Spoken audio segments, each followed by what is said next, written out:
이번 주제는요. 지난주 뜨거운 화두였던 ABS와 류현진 선수에 관한 내용입니다. 지난 이제 100승을 기록하려 했던 KT전에서는 조금 이제 감정적인 모습도 보였고 ABS에 대해서 강한 불만을 드러냈었죠.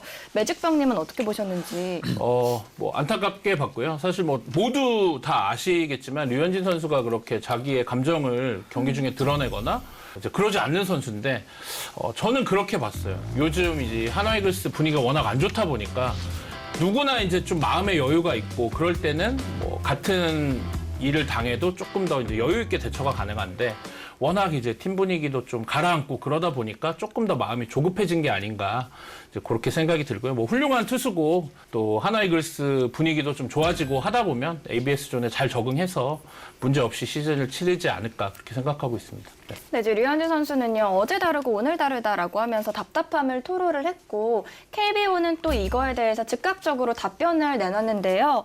투구 추적 데이터를 바로 공개를 했죠. 그렇습니다. 류현진 선수가 지적한 포인트가 있었는데요.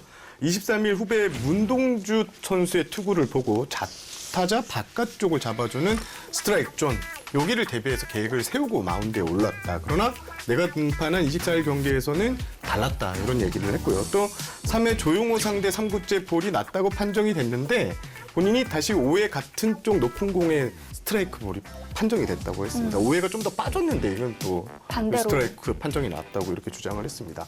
KBO는 두 가지 포인트 다 반박을 했거든요. 일단 먼저 류현진 선수가 24일 세 번째 공 같은 경우에는 중간존 하단 0.15cm를 통과했고 또 하단에 0.78cm를 통과하지 못해서 볼로 선언됐다. 이렇게 선언했고요.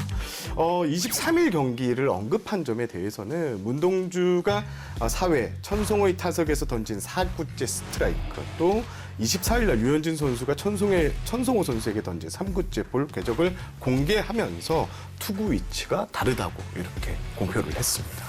박차현 PD님 같은 경우에는 첫날 저희가 ABS 도입 얘기를 했을 때 도입 자체는 찬성을 하지만 이 논의가 좀 부족했던 건 사실이다. 그게 좀 아쉽다라고 말씀해 주셨었잖아요.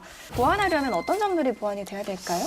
그때도 이제 이런 기술 의존적인 그 제도를 시행을 하려면 이게 어떻게 시청자들에게 보일지 어떻게 타자들이나 투수들이 느낄지에 대한 공감대를 먼저 만들고 했었어야 되는데 그런 걸 안 했다는 거에 대한 이제 아쉬움이 있었던 거고 물론 이제 대전제는 찬성입니다. ABS의 도입에 대한 건 찬성을 하지만 어떤 그 태블릿이 지금 구단에 하나씩 지급되잖아요. 네. 방송사들 대상으로 설명회를 할 때 이거 방송사들도 필요하다. 방송사들도 우리가 알아야 이걸 설명을 하지 않냐라고 그때 말씀을 드렸고 KBO에서도 검토를 해보겠다고 했지만 아직까지 못 받았습니다. 그러니까 차라리 저희가 태블릿을 받았더라면 약간 투수들이 약간 의아해하고 타자들을 의아해하고 이런 부분에 있어서 설명을 즉각 해드릴 수 있었겠죠 시청자들한테.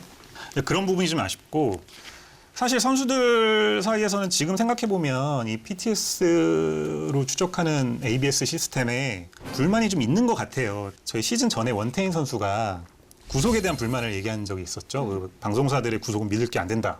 저도 이제 방송사 입장에서 사실 이런 얘기를 들으면 기분이 좋지는 않는데 지금 생각을 해보니까 저희 방송사들이 쓰는 구속은 그 PTS 기반으로 지금 ABS 시스템에서 같은 구속을 저희 받고 있고 구단들은 이제 트랙맨인데 예전에는 저희도 그 전광판에서 트랙맨 구속을 바로 직접 받아가지고 그 자료를 구속으로 표출을 했었어요. 그래서 엠스풀 구속이 너무 뻥튀기가 된다. 이제 이런 얘기들도 사실 커뮤니티에 좀 있기도 했었죠. 근데 이게 빈말이 아니었던 게 실제로 지난 3월에 메이저리그 서울 시리즈를 이제 고척돔에서 했잖아요. 네. 팀 코리아 선발로 원태인 선수가 이제 메이저리그 팀을 대상으로 선발로 나갔었는데 이때 썼던 장비가 PTS가 아니라 호카입니다. 근데 실제로 구속이 정말 높게 나왔어요. 93마일 이렇게 150배에 가까운 구속을 원태인 선수가 던지는 걸로 찍혔어요.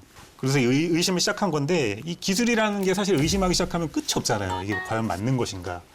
저는 아예 이게 가능할지는 모르겠지만 뭐 특정한 몇 경기에 한해서 실제로 뭐 미국에서 호카이를 가져오든 아니면 지금 구단에서 쓰고 있는 트랙맨을 좀 사용을 하든 해서 실제로 PTS 데이터와 이 트랙맨이나 호카이 데이터를 비교를 해서 봐라 한번 차이가 어느 정도 있는지를 한번 선수들도 보여주고 시청자들한테도 납득을 시키는 좀 과정이 필요하지 않을까. 그래서 빨리 이 기술에 대한 불신을 빨리 해소를 시켜야 저희가 이제 남은 시즌을 끌고 갈 수 있지 않을까 그렇게 생각합니다. 사실 이게 PTS 같은 경우에 사진 기반으로 가고요. 트랙맨이나 호크웨이 같은 경우에는 레이더 기반으로 이렇게 측정하는 장비입니다. KBI도 여러 가지를 검토를 했는데 다수의 구단들이 많이 쓰는 프로그램을 하자 해서 제가 알기로는 BTS가 이렇게 입찰이 들어왔고 또 이렇게 선택을 한 걸로 알고 있습니다. 네, 지난주에 황재균 선수도 이제 이 판정에 대해서 불만을 표출하다가 퇴장을 당하기도 했는데요. 하루빨리 좋은 대안이 좀 나오기를 저희도 기대해 보겠습니다.